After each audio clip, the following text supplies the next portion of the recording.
Lenguaje y literatura, octavo grado. La poesía, orígenes, características y estructura. Sean bienvenidas y bienvenidos a su clase de lenguaje y literatura.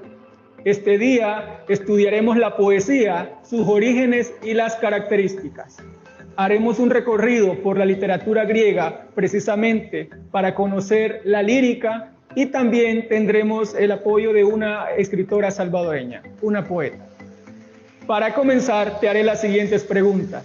¿Has leído alguna vez un poema? ¿Te gusta la poesía? Seguramente dirás que sí, y si te gusta, también dirás que sí. Si no te gusta, pues más adelante verás lo interesante que es este género. Ahora les contaré sobre algunos poemas más antiguos de los que se tiene conocimiento. El poema del que se tiene conocimiento y que es el más antiguo es el poema de Narmar, que data del año 3200 a.C. También tenemos una epopeya muy importante que se llama la epopeya de Gilgamesh, que data del año 3000 al 2500 a.C. Una de las obras muy importantes es la Ilíada, que hoy en día la conocemos y seguramente la hemos leído, que también es una epopeya épica. Esta data del siglo 7 a.C.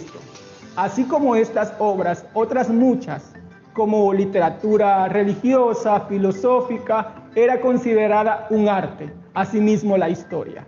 Durante la época antigua, la India, China, Grecia daba un valor muy importante a la historia.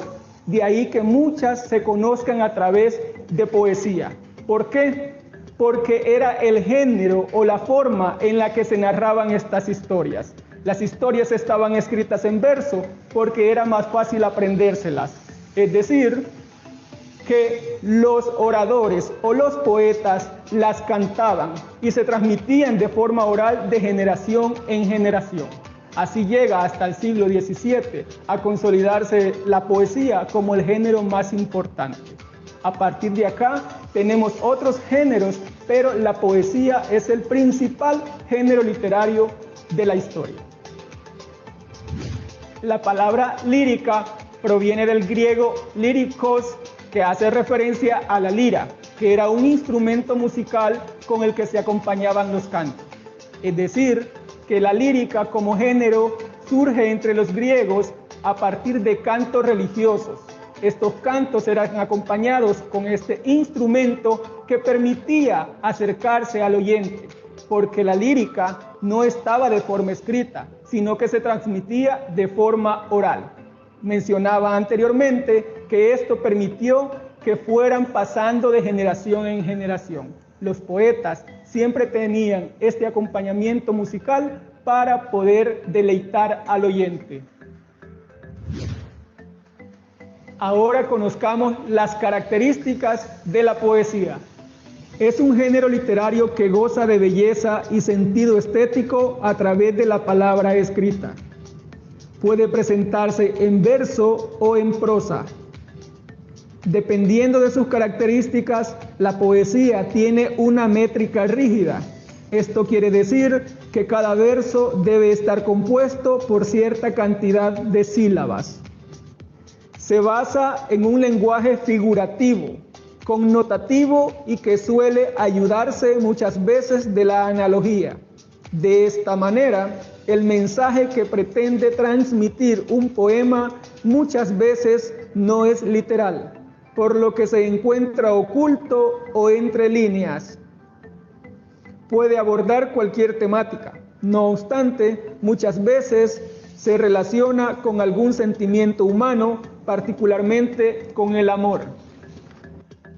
Bien, amigas y amigos que están en casa, al inicio de la clase les comenté que este día nos acompañará una poeta. Tenemos ahora a Cecilia Castillo. Ceci, bienvenida a la clase de octavo grado de lenguaje y literatura. Gracias, Francisco, por invitarme para conocer y compartir algo más sobre poesía. Bien, antes explicaba a los estudiantes qué es la poesía, qué es la lírica y se dio una definición.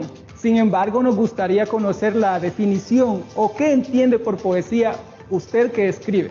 Que representa es la construcción de un lenguaje elegante, sutil y melodioso, donde se unifica el alma el espíritu, las emociones y los pensamientos. Ah, qué bien, Cecilia. Dentro de las características, de hecho, mencionábamos eso. Pero seguramente eso también requiere un ejercicio de los escritores, de los poetas en este caso. Quisiéramos saber si usted ha tenido como algunas dificultades o a qué se ha enfrentado en su quehacer literario. Francamente, es muy necesario la lectura, el autoconocimiento y la disciplina, tanto para leer como para escribir. Ah, qué interesante. Quiere decir que la lectura también nos ayuda a tener ciertas ideas y habilidades para escribir. ¿No es así, Cecilia? La lectura es como el abono, como la llovizna que necesitamos para poder incrementar nuestro conocimiento. Qué interesante. Esas formas de entender la poesía. Nuestros estudiantes muchas veces tienen dificultades para definirla. Decía que es un concepto muy amplio y no es fácil poder decir que la poesía es esa como ventana del alma que nos permite expresar nuestras emociones, nuestros sentimientos, nuestras ideas o la visión de mundo. Así es que conocemos históricamente que la poesía viene desde los griegos o antes de que existiera la escritura, porque se iba transmitiendo de forma oral. En El Salvador también tenemos escritores, tenemos poetas, muy buenos escritores. ¿Qué valoración nos da usted sobre la voz poética en El Salvador? Una etapa de nuevos retos, tenemos voces honorables, memorables que nunca van a pasar al olvido. Hay que apoyar incluso las nuevas generaciones. La poesía tiene que transmutar a sucesos, situaciones y contextos, sobre todo ahora que el ser humano lo requiere más. Bien, es porque la poesía nos permite, ¿verdad? Decía hace un momento, expresar lo que sentimos y ver la realidad y poder decir lo que quiero a través de la palabra escrita. Para entender un poco, invito a Cecilia que nos lea un poema de una autora o poeta griega. Diosas, venid aquí desde el cielo y conmigo cantad a la madre de los dioses. Cuando llega errante por montes y valles, la cabellera, la mente. El soberano Zeus, al ver a la madre de los dioses, un rayo lanzó y los timbales tocaba. Las rocas quebró y los timbales tocaba. Madre, márchate con los dioses y no vayas por los montes o los blancos lobos. Y no me voy con los dioses si no obtengo mis partes, la mitad del cielo, la mitad de la tierra y del mar, la tercera parte. Y de este modo me marcharé. Salve, oh gran soberana, madre de los dioses. Telésila de Argo. Escuchamos un bello poema en la voz de Cecilia Castillo. Muchas gracias, Ceci, por habernos deleitado con esa voz poética y conocer un poco de la cultura a través de la literatura, en este caso un poema griego. Ahora conversaremos sobre algunos aspectos importantes de la poesía que se deben considerar al momento de analizar para entender cuál es el mensaje que nos quiere transmitir. Le comento, son tres los que vamos a ver. Uno es el sujeto lírico o el hablante lírico. El hablante lírico se entiende como el que transmite el mensaje. ¿Qué vio usted en el poema? ¿Cómo vio al yo lírico en ese texto? Muy diferente a un yo que puede personificarnos a nosotros, en distinción. El yo es la voz que representa y da vida al poema, que lo hace con una carga emotiva, con una carga muy sublime y que va para un destinatario exactamente. Ah, ok. Quiere decir que el hablante lírico o ese yo lírico no necesariamente es el autor. Digamos, si la poeta fuera Cecilia Castillo, cuando leemos el poema, el mensaje no es Cecilia Castillo, sino que hay una voz dentro de ese texto. Existe un desdoblamiento de la voz interna, de la voz intimista que puede existir dentro del proceso creativo. Hay una gran diferencia y no corresponde, es una voz más artística. Ok, y esa voz artística, como dice Cecilia, está dirigida a alguien, le transmite ese mensaje. Y esa persona, que no es alguien real, sino alguien ficticio, lo llamamos objeto lírico, ¿verdad? Es a quien dirigimos el mensaje. En el poema que leímos, ¿a quién estaría dirigido esa voz lírica? ¿A quién se está transmitiendo el mensaje? interesante porque hay una exhortación y una evocación muy intimista. La poeta o la poetisa en este momento se enamora y envía ese mensaje a la misma poesía, al mismo espíritu. Hay elementos que desencadenan la belleza, la sutileza, y es todo un cancionero de evocaciones, donde también en el último párrafo es una autoevocación. Ella le canta fervorosamente a su espíritu, a su alma, que la llama una diosa, y que la va interceptando también con la figura de Zeus y otros elementos naturales, pero que ella prácticamente le canta a su voz interior. Es decir, hay una exaltación de la poesía. Esa es la interpretación que nos hace Cecilia Castillo, y ese es precisamente el motivo lírico. El motivo lírico entendido como aquello que lleva o que va moviendo los sentimientos o el interior del poeta. Eso es lo que usted nos decía al decirnos que la autora o la poeta trata de hacer un canto a la poesía, desde la poesía. Esa es la razón, ¿cree usted, por la que esta autora se expresa de esa forma? Efectivamente, Francisco, recordemos que dentro de todos estos términos y del conocimiento de la poesía, no es una voz humana, es una voz clásica y contemporánea, sujeta a tiempo, espacio, emociones y pensamientos. Muy bien, Ceci.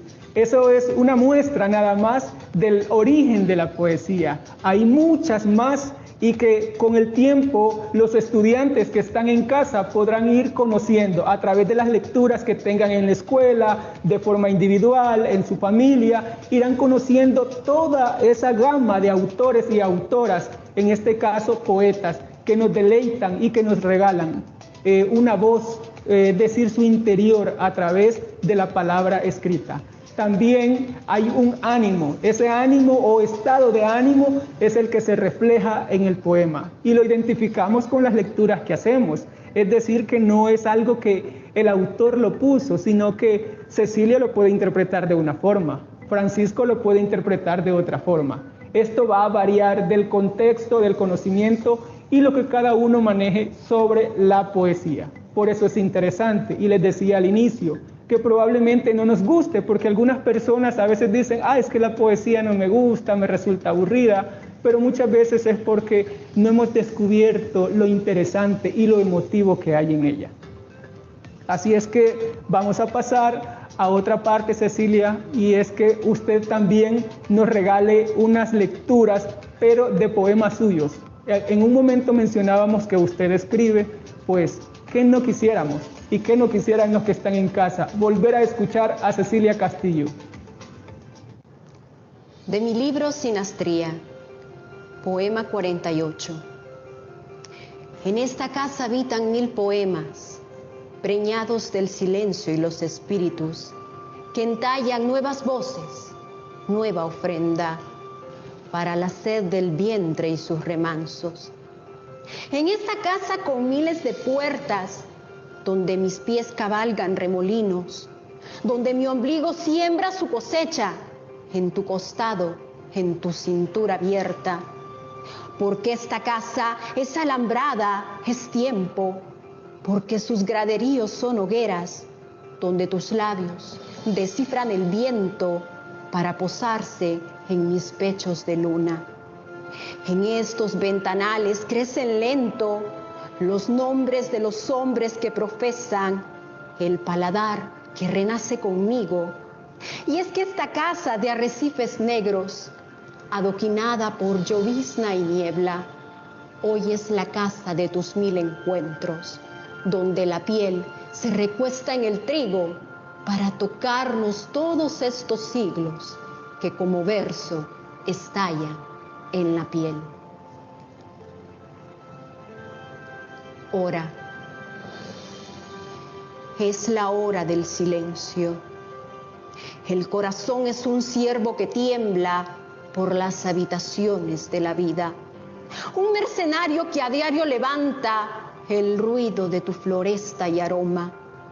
Porque él no sabe de guardar distancias, tampoco de negarse un verbo beso. No sabe de atraparse en sus talones, porque la libertad es su faena.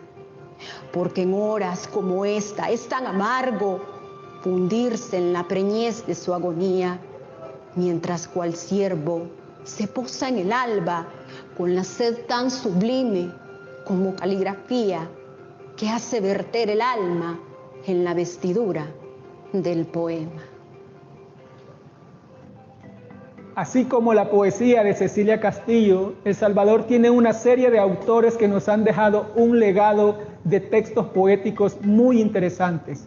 Cecilia, muchas gracias por habernos acompañado en esta teleclase de 8º grado en el que abordamos el tema de la poesía. Gracias, Francisco, por esta invitación. A todos en casita, sigamos conociendo más sobre poesía. Bien, en su guía encontrarán algunos conceptos sobre la estructura del poema, qué es un verso clásico y cuáles son las estrofas. Los invito a que revisen y que resuelvan las actividades y nos vemos en la próxima teleclase.